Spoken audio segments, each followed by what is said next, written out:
ओम अंतरिक्षाय नमः। ओम वायवे स्वाहा। इदं वायवे नमः। ओम ब्राह्मणे स्वाहा। इदं ब्राह्मणे नमः।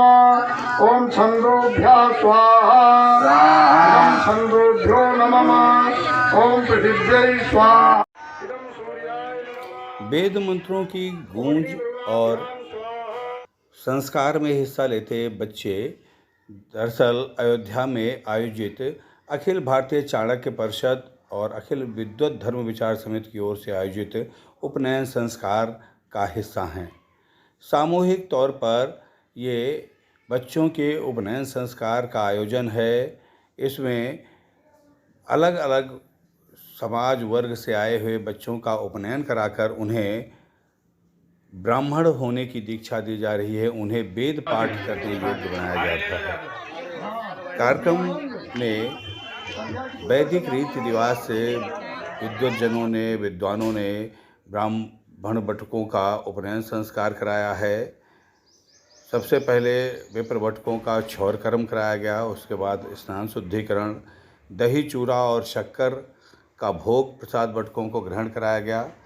विप्र बटुकों को यज्ञोपवीत, मृगचर्म, मेखला धारण, गुरु दीक्षा कराने के पश्चात वेदाध्ययन व समार्तन विधि संपन्न कराई गई।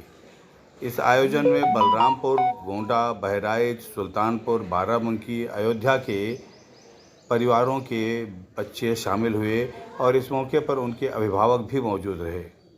इस आयोजन के मुख्य अतिथि सिद्धपीठ नाका हनुमानगढ़ी के पीठाधीश्वर महंत रामदास रहे। उन्होंने बटुकों को अपना आशीर्वाद दिया।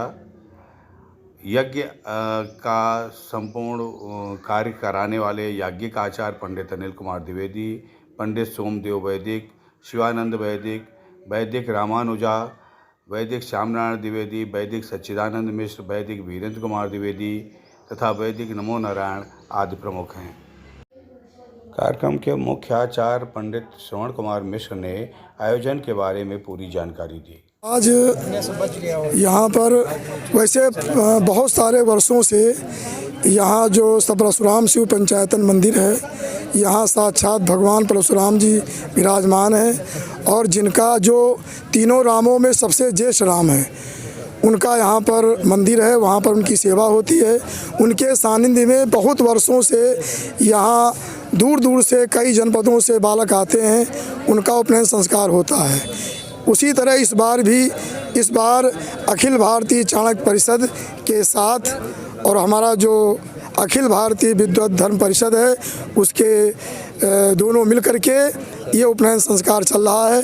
और यहाँ बिल्कुल विधि विधान से जो शास्त्र का नियम है उसके अनुसार यहाँ उनका उपनयन हो रहा है। उनको उपदेश दिया गया, क्योंकि यज्ञोपवीत का बहुत बड़ा महत्व है। उपनयन का मतलब होता है कि व्यक्ति जब वेद पढ़ने की इच्छा करता है तो बिना उपनयन के वेद नहीं पढ़ सकता है। उपनयन का अर्थ है कि गुरु के पास जाना, और जब गुरु उपनयन कर देता है उसके बाद वो वेद पढ़ने का अधिकारी हो जाता है। और क्योंकि हमारे यहाँ सारे रत्न सब कुछ वेद में है, विद ज्ञाने, सारा ज्ञान का भंडार ज्ञान देने वाला वेद है। विद विचारणे, सारा विचार वेद में है। विद इस प्रकार विद लाभ है, अगर जितना लाभ आपको चाहिए सारा लाभ वेद के अंदर है। विद सत्तायाम, अगर सत्ता भी चाहिए तो वेद के द्वारा सत्ता प्राप्त होती है, अगर वेद के नियम में चलते हैं। महर्षि पतंजलि जी ने कहा है कि ब्राह्मणेन निष्कारणो धर्मा षडंगो वेदो अध्ययो गेयश्चा। ये ब्राह्मण का निष्कारण धर्म है कि षडंग वेदों का अध्ययन करे, उनको जाने। लेकिन ये लाभ कब मिलेगा? उपनयन संस्कार के बाद ही मिलेगा। इसलिए उपनयन संस्कार हुआ कि वेद पढ़ें और वेद का वास्तविक ज्ञान प्राप्त करके एक गायत्री से युक्त हो जाएं और अपने समाज, मैंने सारे समाज का, देश और राष्ट्र का हित करें। वो इस प्रकार से अपनी प्रतिभा, जैसे हमारी प्रतिभा जो थी पूरे विश्व में थी, पूरे विश्व के लोग भारत से शिक्षा लेते थे। आजकल हम लोग आपस में लड़ करके ये देवता कमज़ोर, वो देवता कमज़ोर, एक दूसरे देवताओं की निंदा करने में ही अपनी सारी ऊर्जा खपा देते हैं। इस नाते हमारे सनातन धर्म का ह्रास हो रहा है। जिनका जो हमारे धर्म के विरोधी, उनको नहीं, अपने में ही।